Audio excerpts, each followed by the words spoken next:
An NFL Network official apologized Monday for what he called a production mistake that led to several naked Cincinnati Bengals players being seen in the background of a taped interview in the Bengals locker room following Sunday's game at Buffalo.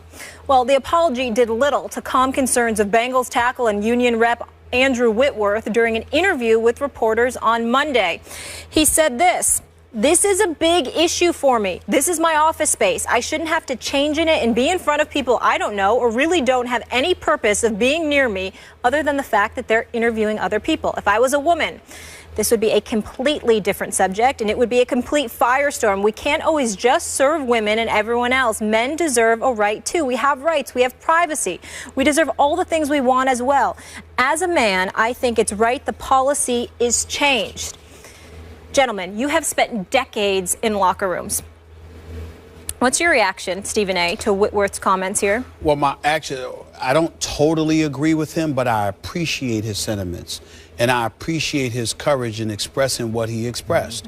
If we want to be honest and forthright in what we have to say, Skip, Molly, the reality of the situation is there are an abundance of modifications that have taken place in the world of sports, and it largely pertains to women. Yeah. We do understand they were necessary. We do understand it was the correct thing to do. Yep. But the level of sensitivity that has been heightened in an effort to cater to women has been at the expense on occasion of some of the things that men have to endure. You know, you have to watch your mouth. You have to watch your language. You have to watch the way things can be perceived, even though they may not in any way reflect what the perception is that may be out there in terms of guys' behavior and things of that nature. There's all types of stuff that goes on that affects men in this day and age. And what Whitworth is saying is that, well, what about the concerns that men have? Yeah. And so when he brings that up, I can appreciate his position because it almost seems like in a flagrantly concerted effort to appeal to women who, by and large, let's face reality, we're being honest, were treated unfairly for a vast majority of time in the world of sports in terms of locker room access and things of that nature. The flip side to it is that, you know, men now find themselves in a precarious position of having to mind their manners and be careful about every little thing once you get off the football field and what have you. And he's saying, my God, this is our office space. We got to watch ourselves because we don't know how anything is going to be perceived. Like if he's walking around and he doesn't have any clothes on and there's a woman in the locker room, well, he's like, now we got to put a towel on. We got to do X, Y, and Z. Now, I understand his position. Here's where he's wrong. Is that really a big deal? Don't you, is it modification necessary from time to time? Do you really have to go with doing things the way that you always did it just because you always did it that way? And by the way, I also think that one of the things that he's ignoring is the lack of consideration professional athletes tend to have towards the media. I am in a beautiful position. Skip Bayless is in a beautiful position. You're in a beautiful position.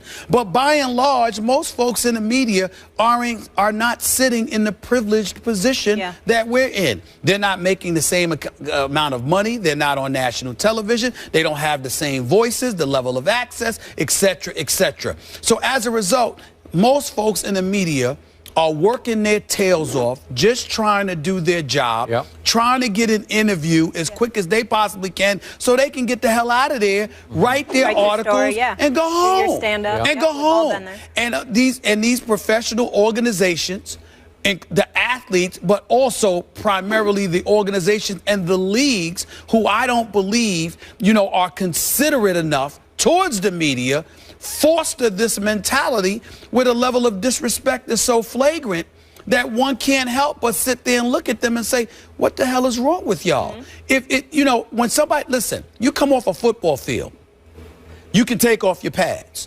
Would it hurt you to sit there and wait 10, 15 minutes, 20 minutes to take a shower so the media can come in? Many guys do. And do. What's wrong with that? What's wrong with that? How about, you know, but we got to wait the 10 to 15 minutes before we go in the locker room because they want time for emotions to die down. And they don't want to make sure that the media doesn't have access to raw emotions emanating from the contest and the encounter that you just had. So I understand you get it, but my point is, it's all a part of sports. You know, listen, here's the thing. and I've often said this to Skip, and I'll say it again on national television. I have said this facetiously. I do not mean this in any way. But I have sat there and said, ask them about their wife. Ask them about their family. Ask them about a girlfriend or something like that. Because how can you have a problem answering questions about sports? This is what you do. So if you're going to make a big deal about that, well, then let me give you something to make a big deal about. Wait, I'm confused. I don't mean it literally. I'm saying facetiously, ask personal things to irritate them. You're saying so this you is can not understand. a big deal. This is not a big deal. Okay. It's not. What I'm saying is, I'm not saying it literally. Yeah. If you come to me and you ask me about something that I said on First Take, this is what I do for a living. Yeah. You have every right to ask. But if you ask me about my personal life, I might curse you out. Yeah. So if the media is not coming in there to ask you about your personal life, and they're coming in there to you to ask about the game, why do you give them such a hard time?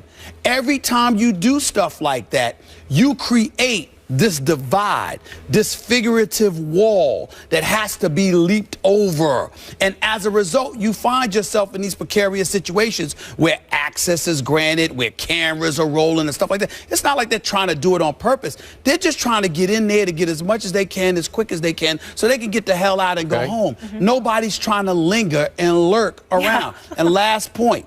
From a basketball perspective, I personally had this discussion with the executive director of the Players Association, Ms. Roberts. You understand? Because I didn't like what she had said last year about how the media doesn't need to be in the locker room. She was wonderful. She was very respectful to me. I'm not casting any aspersions. After games or before games? You're talking about media and before games. Before games. Yes. She was of the mindset, I don't even understand why the media's in here. And I literally said to her, you really think they want to be in there? You think they don't have anything better to do than to stand around? These guys, they see media coming in there. They'll go back to the trainer's room. They don't give you any access. Like you really want to be around them and you don't have better things to do. Maybe if you sat up there and spoke to them for a few minutes and gave them the access, they'd be done with you and they'd move on. They would. Trust me. Agreed. And I think these are the kind of things that need to be said. Okay. Appreciate everything you just said. Now, back to Andrew Whitworth's problems with this process. I sympathize. In some ways, I empathize because we have been part and parcel of that uncivilized process that we get forced to go through. Oftentimes, especially earlier in my career, I found it not only uncivilized, I found it unproductive because for those who haven't experienced it before, there's a media crush, especially around the star players. So if I can go back to my days in Dallas with the triplets, Aikman, Emmitt Smith, Michael Irvin, you try to go interview them after a game at their locker, and it's just a madhouse. Like a rat race. And it's microphones stuck over microphones, and I'm a columnist, and I just want to hear. I actually want to get this guy off to the side and get something, that, as you would, to get a little inside insight from that guy. But I have to wait out the scrum, and the scrum is out of control. And whoever's trying to dress beside Troy Aikman or Michael Irvin, they can't even get to their lockers, and they're mad about it because they want to go home. The game's over, and their families are waiting outside in the tunnel, right?